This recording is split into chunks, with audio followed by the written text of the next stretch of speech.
He taupuni mahi kia āhei e nei rangatahi. We cutting the wires and getting it going, it's snowing in town. Ki te tuku i a rātou katoa. I feel like it's a place for me to belong. So like it keeps me out of the streets and out of doing dumb stuff, and it's just a good environment all up together to be in. You come here and like you can just, I don't know, it's just love. It's a family environment, you know what I'm saying? It's always positivity, like positive here. He hia no Alcatrac Stevenson, raua ko Roydon Gough, kia tū hei kai puoro ki te ao. Ko te whare tāwharau o Music Hills tērā e tutuki nei I aua wawata.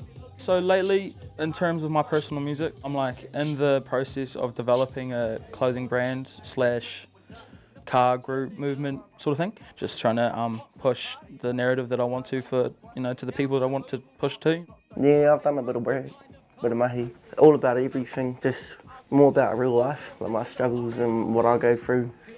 Just anything that some other people could relate to. So fast and looking so furious, looking like I'll be up inside the trilogy. You feeling me, feeling this wind in my face. Says we're off at the races, topping the gauges, popping up like I'm lost in, baby. Think it's about time that the picture take me. Kua toro atu a Richie Rātahi I tōna ringa atawhai, kia poi poi I ēnei rangatahi, I roto I te ao, e mōhio ana e ia. So we've got a plethora of youth that we work with. Some have privileged backgrounds, some are less privileged, but yeah, they range. Everyone's so different. The one thing that I would like to work on when we meet up is breaking down any walls and just getting them comfortable with being in the space here, the Batcave, because we can't create unless they're comfortable. And I want to know, like, all of the things that they love and are interested in, their musical like aspirations, their musical inspirations and things like that.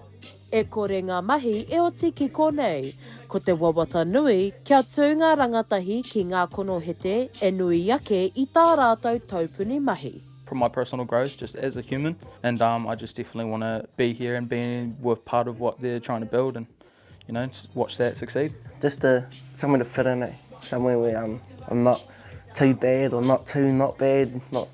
I'm loved for being me. That's good enough for me. Hei ngā marama e heke mai ana, ka eke ngā rangatahi ki te whatarangi o te hip-hop hustle ki roto o Tipoti. Shakayla Andrews-Alapaki, Tahu News. So tell me, are you in or you out? That's what you're spinning now.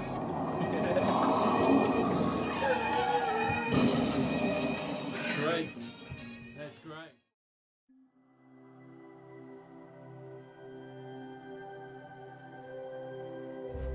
Ko te reo, te take.